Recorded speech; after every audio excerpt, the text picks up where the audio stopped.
A service of love. When one loves one's art, no service seems too hard. Well, that is our premise. This story shall draw a conclusion from it and show at the same time that the premise is incorrect. That will be a new thing in logic and a feat in storytelling somewhat older than the Great Wall of China. Joe Larrabee came out of the Post Oak Flats of the Middle West, pulsing with a genius for pictorial art. At 6, he drew a picture of the town pump with a prominent citizen passing it hastily. This effort was framed and hung in the drugstore window by the side of the ear of corn with an uneven number of rows. At 20, he left for New York with a flowing necktie and capital tied up somewhat closer. Delia Carruthers did things in 6 octaves so promisingly in a pine tree village in the South that her relatives chipped in enough in her chip hat for her to go north and finish. They could not see her, but that is our story. Joe and Delia met in an atelier where a number of art and music students had gathered to discuss chiaroscuro, Wagner, music, Rembrandt's works, pictures, Waldteufel, wallpaper, Chopin, and Oolong. Joe and Delia became enamored one of the other, or each of the other, as you please, and in a short time were married. For when one loves one's art, no service seems too hard. Mr. and Mrs. Larrabee began housekeeping in a flat. It was a lonesome flat, something like the A sharp way down on the left end of a keyboard. And they were happy, for they had their art and they had each other. And my advice to the rich young man would be, sell all thou hast and give it to the poor janitor for the privilege of living in a flat with your art and your Delia. Flat dwellers shall endorse my dictum that theirs is the only true happiness. If a home is happy, it cannot fit too close. Let the dresser collapse and become a billiard table. Let the mantel turn into a rowing machine, the escritoire to a separate bedchamber, the washstand to an upright piano. Let the 4 walls come together, if they will, so you and your Delia are between. But if home be the other kind, let it be wide and long. Enter you at the Golden Gate. Hang your hat on Hatteras, your cape on Cape Cod, and go out by the Labrador. Joe was painting in the class of the great Magister. You know his fame. His fees are high, his lessons are light, his highlights have brought him renown. Delia was studying under Rosenstock. You know his repute as a disturber of the piano keys. They were mighty happy as long as their money lasted. So is every... But I will not be cynical. Their aims were very clear and defined. Joe was to become capable very soon of turning out pictures that old gentlemen with thin side whiskers and thick pocketbooks would sandbag one another in his studio for the privilege of buying. Delia was to become familiar and then contemptuous with music, so that when she saw the orchestra seats in boxes unsold, she would have a sore throat and lobster in a private dining room and refuse to go on the stage. But the best, in my opinion, was the home life in the little flat, the ardent, voluble chats after the day's study, the cozy dinners and fresh light breakfasts, the interchange of ambitions interwoven each with the others, or else inconsiderable, the mutual help and inspiration, and, overlook my artlessness, stuffed olives and cheese sandwiches at 11 p.m. But after a while, art flagged. It sometimes does, even if some switchman doesn't flag it. Everything going out and nothing coming in, as the vulgarians say. Money was lacking to pay Mr. Magister and Herr Rosenstock their prices. When one loves one's art, no service seems too hard. So Delia said she must give music lessons to keep the chafing dish bubbling. For 2 or 3 days she went out canvassing for pupils. One evening she came home elated. "Joe, dear," she said gleefully, "I've a pupil, and oh, the loveliest pupil! General A.B. Pinckney's daughter on 71st Street. Such a splendid house, Joe. You ought to see the front door. Byzantine, I think you would call it. And inside, oh, Joe, I never saw anything like it before. My pupil is his daughter Clementina. I dearly love her already. She's a delicate thing, dresses always in white, and the sweetest, simplest manners. Only 18 years old. I'm to give 3 lessons a week, and just think, Joe, $5 a lesson. I don't mind it a bit, for when I get 2 or 3 more pupils, I can resume my lessons with Herr Rosenstock. Now, smooth out that wrinkle between your brows, dear, and let's have a nice supper." "Oh, that's all right for you, Delie," said Joe, attacking a can of peas with a carving knife and a hatchet. "But how about me? Do you think I'm going to let you hustle for wages while I philander in the regions of high art? Not by the bones of Benvenuto Cellini. I guess I can sell papers or lay cobblestones and bring in $1 or 2. Delia came and hung around his neck. "Joe, dear, you are silly. You must keep on at your studies. It is not as if I had quit my music and gone to work at something else. While I teach, I learn. I am always with my music, and we can live as happily as millionaires on $15 a week. You mustn't think of leaving Mr. Magister." "All right," said Joe, reaching for the blue scalloped vegetable dish. "But I hate for you to be giving lessons. It isn't art. But you're a trump and a dear to do it. When one loves one's art, no service seems too hard," said Delia. "Magister praised the sky in that sketch I made in the park," said Joe, "and Tinkle gave me permission to hang 2 of them in his window. I may sell one if the right kind of moneyed idiot sees them." "Well, I'm sure you will," said Delia sweetly.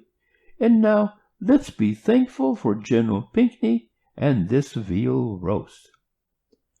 During all of the next week the Larrabees had an early breakfast. Joe was enthusiastic about some morning effect sketches he was doing in Central Park, and Delia packed him off breakfasted, coddled, praised, and kissed at 7 o'clock. Art is an engaging mistress. It was most times 7 o'clock when he returned in the evening. At the end of the week, Delia, sweetly proud but languid, triumphantly tossed 3 $5 bills on the 8 by 10 inches center table of the 8 by 10 feet flat parlor. "Sometimes," she said a little wearily, "Clementina tries me. I'm afraid she doesn't practice enough, and I have to tell her the same thing so often. And then she always dresses entirely in white, and that does get monotonous. But General Pinckney is the dearest old man. I wish you could know him, Joe. He comes in sometimes when I am with Clementina at the piano. He's a widower, you know, and stands there pulling on his white goatee." "And how are the semiquavers and the demi-semiquavers progressing?" he always asks.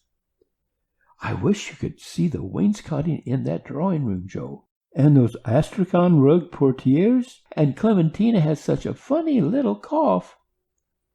I hope she is stronger than she looks. Oh, I am really getting attached to her, Joe. She is so gentle and high-bred. General Pinckney's brother was once minister to Bolivia." And then Joe, with the air of a Monte Cristo, drew forth a 10, a 5, a 2, and a 1, all legal tender notes, and laid them beside Delia's earnings. "Sold that watercolor of the obelisk to a man from Peoria," he announced overwhelmingly. "Oh, don't joke with me," said Delia. "Not from Peoria." "All the way. I wish you could see him, Delie. Fat man with a woolen muffler and a quill toothpick. He saw the sketch in Tinkle's window and thought it was a windmill at first. He was game, though, and bought it anyhow. He ordered another, an oil sketch of the Lackawanna freight depot, to take back with him. Music lessons. Oh, I guess art is still in it." "I'm so glad you've kept on," said Delia heartily. "You're bound to win, dear. $33. We've never had so much to spend before. We'll have oysters tonight." "And filet mignon with champignons," said Joe. "Where's the olive fork?" On the next Saturday evening, Joe reached home first. He spread his $18 on the parlor table and washed what seemed to be a great deal of dark paint from his hands. Half an hour later, Delia arrived, her right hand tied up in a shapeless bundle of wraps and bandages. "How is this?"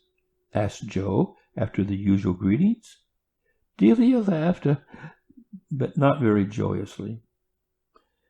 "Clementina," she explained, "insisted on a Welsh rabbit after her lesson. She is such a queer girl. Welsh rabbits at 5 in the afternoon?" The General was there. You should have seen him run for the chafing dish, Joe, just as if there wasn't a servant in the house. "I know Clementina isn't in good health. She is so nervous. In serving the rabbit, she spilled a great lot of it boiling hot over my hand and wrist. It hurt awfully, Joe, and the dear girl was so sorry. But General Pinckney, Joe, that old man nearly went distracted. He rushed downstairs and sent somebody, they said the furnace man or somebody in the basement, out to a drugstore for some oil and things to bind it up with. It doesn't hurt so much now." "What's this?" asked Joe, taking the hand tenderly and pulling at some white strands beneath the bandages. "It's something soft," said Delia, "that had oil on it."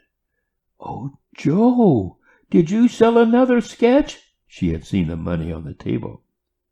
"Did I?" said Joe. "Just ask the man from Peoria. He got his depot today, and he isn't sure, but he thinks he wants another parkscape and a view on the Hudson. What time this afternoon did you burn your hand, Delie?" 5 o'clock, I think," said Delie plaintively. The rabbit came off the fire about that time. You ought to have seen General Pinckney, Joe, when—" "Sit down here a moment, Delie," said Joe. He drew her to the couch, sat down beside her, and put his arm across her shoulders. "What have you been doing for the past 2 weeks, Delie?" he asked. She braved it for a moment or two, with an eye full of love and stubbornness, and murmured a phrase or two vaguely of General Pinckney. But at length down went her head, and out came the truth and tears. "I couldn't get any pupils," she confessed, "and I couldn't bear to have you give up your lessons, and I got a place ironing shirts in that big 24th Street laundry, and I think I did very well to make up both General Pinckney and Clementina, don't you, Joe? And when a girl in the laundry set down a hot iron on my hand this afternoon, I was all the way home making up that story about the Welsh rabbit. You're not angry, are you, Joe? And if I hadn't got the work, you mightn't have sold your sketches to that man from Peoria." "He wasn't from Peoria," said Joe slowly. "Well, it doesn't matter where he was from. How clever you are, Joe, and kiss me, Joe. And what made you ever suspect that I wasn't giving music lessons to Clementina?" "I didn't," said Joe, "until tonight, and I wouldn't have then, only I sent up this cotton waste and oil from the engine room this afternoon for a girl upstairs who had her hand burned with a smoothing iron. I've been firing the engine in that laundry for the past 2 weeks. And then you didn't? My purchaser from Peoria, said Joe, and General Pinckney are both creations of the same art. But you wouldn't call it either painting or music. And then they both laughed, and Joe began. When one loves one's art, no service seems... But Delia stopped him with her hand on his lips. No, she said, just when one loves. End of A Service of Love.